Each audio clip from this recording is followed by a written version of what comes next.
You could either say fortuitously or by chance, if you want to think about it that way. I was reading A Question of Power. I was quite simply reading A Question of Power in the midst of the many books you're reading, in the process of reading this, writing this paper. And I came across that line that I quoted towards the answer.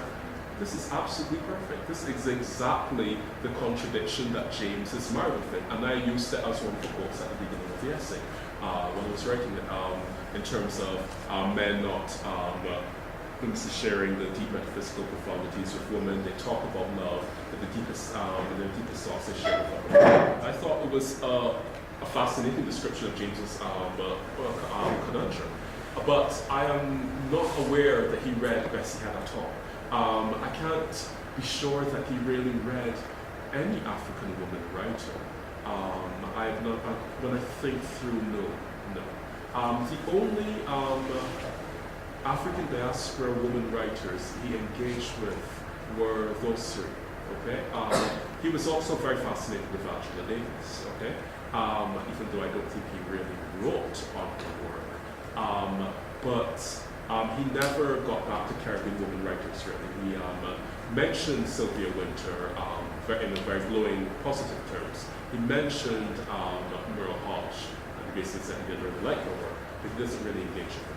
Also, though, we have to understand that James from about the early 60s is finding it difficult in the last 2 decades of his life to do any sustained work. He has a car accident that almost ends his life in the early 1961, 62. And just simple things like his hands tremble so much that he could barely write. Okay? So many of James's later essays from the 1980s are things that he actually dictated and were written down from them. So he's doing a number of cricket columns in Race Today, up to 1985, 1986. But these are things that are basically being dictated. And he's finding it difficult to actually do any coherent text. Really, after Beyond the Boundary in 1963. I mean, he does do the book Nkrumah and the Ghana Revolution, which comes out in 1977, but that's really a very long project that took a very long time, and it's a compilation of different things. So, no, I'm absolutely fascinated by that, and I'd like to, of course, talk a few more about that, but as far as I know. Are these Becky's speeches available in documentary form? I've never seen them written up, but the podcasts of them are available still on the web. They were held at the International Convention Centre in Durban, and they are recorded. So it's a great master's thesis topic, don't you think? And Becky on Sierra James. Okay, we've got several questions of Kurush and then Zanella and Dimitri. I was fascinated by this analogy you drew. What strikes me as a South African is that Black consciousness leaders have a similar sort of history, both in terms of their relationship with women, as well as the sort of capacity to forward in unpacking Marx and Lenin. That aside, I want to know whether James ever thought about Latin revolutionaries or Asian revolutionaries and try to unpack their analysis, because it seems that you're obsessed with Western ideological positions, but don't look to the East or to Latin America to articulate some answers that capture both Africa as well as the Caribbean. Let's deal with three, and if people could speak up, because it was a bit hard to hear, but there's some we just had to do the debate attention to students, thinkers who were not in the West. Latin American and Asian revolutionaries. Okay, so Zanella and Dimitri, then Hughes, then Yes. I'll say that for a fascinating talk. I was quite interested in one of the statements you made about James being conceited about being Caribbean and his belief that this place, Caribbeans, or the Caribbean as being ready to lead the revolution. And if I got you correctly, you said this was premised on the Caribbean's colonial history and it being a modern society. And so what I'd just like to elaborate upon a little bit. Is, in your reading of James, what is it that informed this, and how did this, I guess, way in which he looked at himself, or this conceit, impact upon his work? And I was just thinking of his critique on the passing of Walter Rodney and his failure to seize power, and how he really breaks down Rodney, and how I guess maybe how he would have read himself in this conceit, because I find it quite interesting in a South African context. I think my reading of one can extrapolate about South Africa's relationships with the rest of the continent, and South Africa's what I believe is a sense that's portrayed out there that South Africa has this right to lead, and I think part of it comes from being this significantly greater industrial complex relative to the rest of the continent, and that's because of its apartheid history. Maybe one more from Symmetry.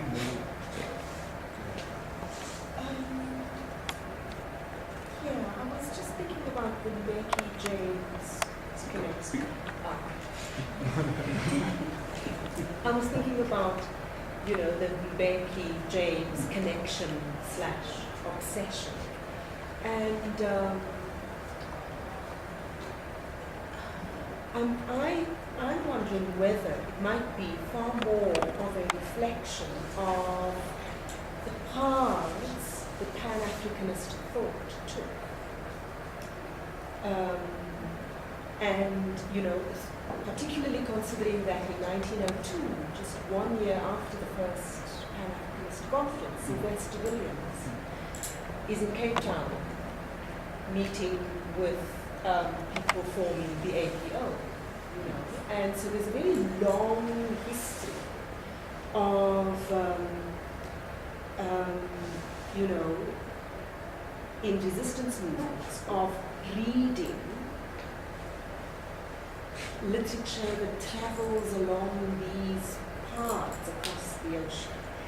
And I mean, in my encounter of, people from Ndeki's generation and, people in their 70s, is that there was far more connection with that literature than there was with Latin American literature at the time, or, from Asia. So I just wondered what your thoughts would be. That it's more about where South Africa is, and where Cape Town is and what happens from there, than it is about James. Okay. Just those, and then will be a last round. All right. Yeah. So thanks for all of those questions. To start with the question about James's relationship to Latin American or Asian thought. Immediately, nothing occurs to me in terms of Latin American thought. Perhaps think about something more. But certainly in terms of Asian thought, when James is in America between 1938 and 1953, and he's a very profound Marxist theoretician at that time, and actually he writes quite a bit about India and about Gandhi at that time. A colleague of mine, Matthew Quest, has actually written a couple of articles on that. If you email me, I can send you the references, or even they're in a journal called the CLR James Journal, which is published out of Brown University by Patrick Henry. And if it is not in your library, please do get it. I mean, it's one of the best fora for Caribbean thought and writing on James. Okay, it's not just articles on James, it's on Caribbean ideas, but let me see, I'd never get it for your library. But yes, I cannot remember the details of Matthew's essays there. But certainly James was publishing quite a lot in the New International in the late 1940s on the cusp of Indian independence. But I more know the reference and the nuanced understandings of the ideas that he was presenting at that point in time. Yes. So I'll say that much there. I just wanted to add. Yes. Yeah. I think what people may not have grasped is that James's politics and vision was for the Caribbean region as a whole to form a single nation, and that meant the English, Spanish, and French sections. So so for him, I mean, the two biggest islands are San Domingo and Cuba, followed a long way down by Jamaica. So he was intensely engaged with French and Spanish writers of the Caribbean, and especially in Cuba with Ortiz, who Cuban counterpoint, and with a number of others. So, but I think this is also the reason for his political failure. One of them, that the insular Caribbean was simply not up to forming a trilingual nation. But also, I think the notion. I mean, I think this is a society formed by movement and continuing movement in the world, and the impact of these Caribbean writers on the world, as well as within their own region, is based on that movement. And that's very different from forming a territorial nation state out of several colonial traditions, which, you know, I think was a problem that he underestimated. Yes. So just on a couple of other points and a couple of the other questions. On James and Caribbean modernity and how it impacted on his work, I think that there is a way in which it's clear that James, for all of his critique of colonialism, believed that the Caribbean had a unique good fortune in the fact that it was tied to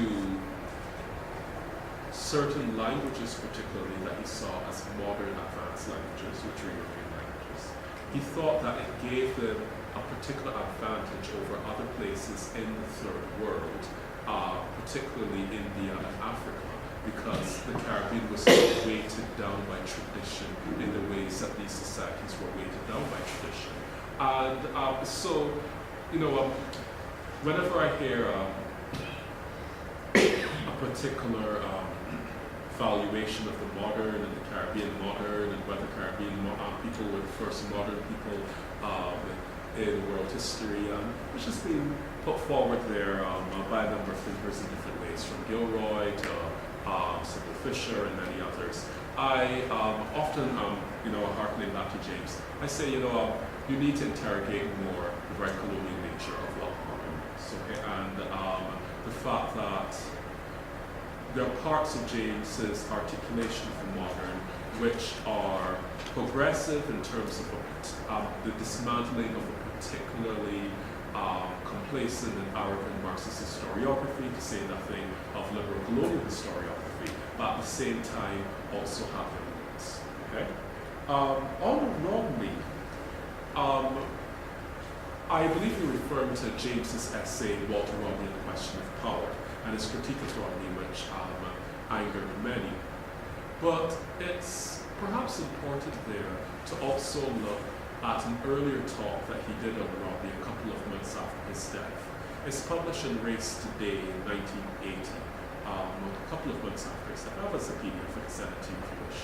And in which he speaks very glowingly about Romney and Romney's fundamental importance for the world and what the world lost with Walter Romney. So I think that James, in his essay, Walter Romney and the Question of Power, was really trying to say to Caribbean revolutionaries, we need to understand something about the season of power and the mistakes that were made in the fact that Romney could have lost his life in the way that he did. It's not the same as James suggesting that Romney was simply an adventurer or was reckless. which I think that many people interpreted James's comments on wrongly to me. Okay, but it's a troubling and a tricky essay, and I think that if you're going to understand James on Romney, you need to read it. Now, on the past of Pan-Africanist thought, certainly I agree that particularly for people of Mbeki's generation, I mean, I don't know a huge amount of about Mbeki's formation, I must admit, but certainly there was a certain kind of circulation of ideas in which it's quite amazing the amount of people that James actually met. Remember, even in London at that point in time. And it would actually be in the least strange for me if I was to hear that Mbeki actually accompanied James and actually, what was he taught of James. And he was in London. So I was saying there's a video actually of CLR James presenting a talk and Thabo Mbeki there responding. Oh, there is. Interesting. Sorry to interject. There's a record of that. Yeah. Oh, yes. okay, right. Yeah, okay, right. Exactly. Yeah. So it doesn't surprise me in the least, And I mean, many people who were part of James's study group, for example, in London in the 1960s, went a number of different paths. You had people like Walter Rodney and Norman Gervat who went a particular path. You have Orlando Patterson who went also a very different path. There's actually a fantastic quip on that, and I'll end with that because I know there are more questions coming. The 1968 Congress of Black Writers Conference in Montreal, Orlando Patterson is there, of course, also with Rodney, who makes the speech African History in the Service of Revolution at that Congress. And Orlando Patterson is there to people, myself and Rodney, we were in the same class at Mona, and stuff. And Rodney looks at him in front of everyone else and says, yes, we were in the same class, but we're not part of the same class, children.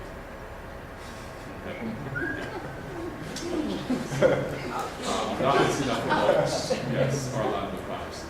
Let's take a last round of questions. You go first, and then it looks like Sheila has. Where did James draw his inspiration from? Do you know what the driving force was behind the life force that James is or was? And my second question is, how did he die? Okay, Ken? Okay, much of what I was going to say, mentioned it. That the radical black intelligentsia, especially in the Caribbean, using the Western mode of thinking, is very same thinking that they intended to dismantle. So I think it puts them into an invidious position. Because if you look at the struggles in Africa, for example, if you emphasize on modernity, and then in a context where some people, despite the excesses of colonialism, still manage to latch on to certain forms of cultural life, unlike the total uprootedness. So, which the same mode of thinking that has been adopted by the radical black militants we historically led the black struggle, and at a decisive moment developed weaknesses. So I've been having a trouble understanding that the same thing with Fanon on history and culture.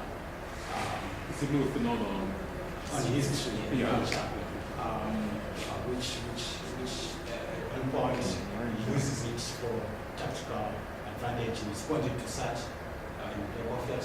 At the other point, in part, yes, that it finds it not having any role whatsoever in the Russian struggle. So, so that goes on with the middle class, left middle class leaders being groomed in that political thought, which they impart into the masses. So that makes it kind of ironic and contradictory.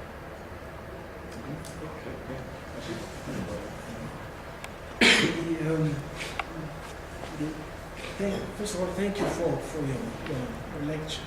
It was learned a lot from it, and there will be a lot of questions one would want to explore. We'll have time for that. I agree with Keith that the Caribbean is absolutely central to the history of black critical thought, from whatever perspective one wants to look at it. And for those of us trying to do some work from this side of the world, it is quite clear that Africa as an idea is basically a Caribbean idea. It comes from there. Its origins are in the Caribbean. So one might want to wonder, why is it that the Caribbean has been so central to, let's say, the history and fate of black critical thought? There are probably a whole set of reasons, but I would be interested in hearing from you why you think that has been the case. Why is it that from there we have people like Césaire, we have C.L.R. James, we have Fanon, of course, we have Walter Rodney who came here too, Edouard Glissant. All of those people who have really shaped the way in which we think about blackness, if we want to use that term, they come from there. Why is it the case? I have a feeling, and C.L.R. James is of interest for some of us, I think for two reasons. One, the extent to which the object of his thought is the world at large. And he is somebody who is primarily interested in world affairs. And I say it because today we don't have that many intellectuals who are interested in world affairs, or who are capable of saying something truly meaningful about the world at large, or taking the world at large as the object, the primary object of their reflection. The aim being to, of course, weigh on history that is in the making, on the basis of a global knowledge of that history, of which they are part of. So that question of the world as the object of critical thought, it seems to me that it has dissipated. Today we think about our village, our ethnicity, our church. Why this fragmentation, this fragmented thought, in lieu of that more encompassing kind of démarche characteristic of people like C.L.R. James? The second thing that is attractive in the work of James is for as far as I'm concerned, is of course in the point Keith raised a moment ago. This thought in motion, just like the man himself, that he had been a migrant most of his life. And a migrant, not only that you leave from where you were born and you go and settle somewhere, but I mean you keep just moving. You keep moving. There's a term in French, un passant. I don't know how you translate un passant in You're just a passerby. To a certain extent you are a passerby. Because you don't have a home, you are somewhat homeless. And therefore, the question of homelessness and location, the dialectics of homelessness and location, it seems to me was absolutely central to propelling James, and many others for that matter, of his time, to producing a kind of multi-locality, perspectival, circulatory type of thinking. We talk about globalization today, but we are unable to produce, the kind of thought that is indeed in motion, that circulates. And I'm attracted to James precisely because methodologically as well as in terms of substantive contribution, he managed to do that. Something you also find in Edouard Glissant, in Fanon and the others. One last point was raised by Eric. And I think that is absolutely important. Besides the woman question and all that, is the question of love and freedom, or love of freedom, if you want. Love of freedom and love and freedom. I have the feeling that in James, as well as in Fanon and in some others probably, that there is a distinction, and implicit at times, explicit at other times, between what we could call political love, love as a political category, and intimate love. You find it also in Mandela, by the way, whose work some of us have been reading, studying recently. You find that distinction between the two realms of love, the political realm and the intimate realm. The intimate realm being not superseded, it does exist. It exists in certain locations. For Mandela, for instance, it is the cell. It is in his cell, when he is in his cell, that you see the manifestation of this intimate love, which cannot really be consummated since he is in prison, but of which he can talk about, and but in public you do not see that. You see something else. So I'm wondering whether in this distinction between, on the one hand, political love, and on the other hand, intimate love that is in fact the power of which comes from the capacity of the subject to enter into a process of transfiguration, whether it's something that might help in disentangling, let's say, the last comments you quoted about Sela James. Okay. Final remarks? Indeed, yes. A lot there, a lot of interesting stuff. Now, you asked one very simple question and one very complex one. In terms of how did he die? Well, James died in 1989 in Brixton, actually, London. He spent, from the 1950s, I mean, back and forth, he did go back to Trinidad in the 60s, but most of his time from 1953, after he left the United States, he actually spent in the United Kingdom. So he died in 1989 in Brixton. Actually, one thing I did have to ask Keith about was American Civilization, which he wrote in 1949-50, and that Keith and Anna Grimshaw edited and was published in 1993.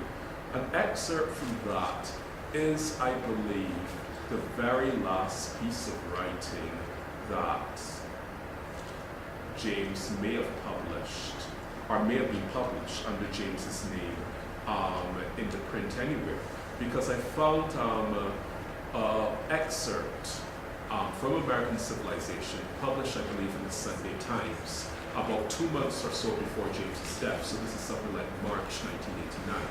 And it's actually titled Rising Voices of Women with a World to Win. Okay? And it's part of the section on gender in American Civilization. And I had to ask Keith after I found that, was that title James's title or your own? And was the decision to actually publish, out of, I mean, we're talking about a long text in American Civilization, the part on gender, okay? Was that decision James's or do you not remember? Yes. Well, first of all, I was there when he died. So in his last year, he slept a lot, and he still read occasionally in verse. I mean, he read a book on the French revolutionary Danton, but he would sit in his chair wrapped in a blanket and look at a picture of a Michelangelo statue or for hours on end, and then make some observation about it. So he slept a lot, and he lived in an attic, a garret really, in a house owned by his nephew, Darcus Howe, and Race Today Collective. And so Race Today Collective was downstairs, and my partner Anna Grimshaw had been his secretary and helper for a number of years, and I spent most of my time in the last 2 years with him and her, and trying, he died. Well, I have to say that 2 weeks before he died, he and I watched Tiananmen Square on television, and he said, the Chinese will put this down easily, but I can't see that Gorbachev will hold on to Eastern Europe after this. And the Berlin Wall went down 6 months later, but he didn't see it. It was just a weekend when we normally spent the weekends with him. We spent a weekend away and made arrangements for him to be looked after. And when we came back on Monday morning, he'd succumbed to pneumonia and died the following day. That's how he died. I'll discuss the other. Yeah, we'll discuss that. Yeah, probably. It's a more complicated one.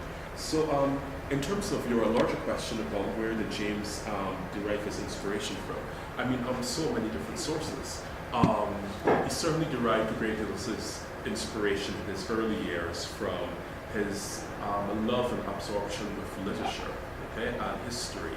And I mean, he famously says it beyond the boundary. And if you're seeking your first pathway into James,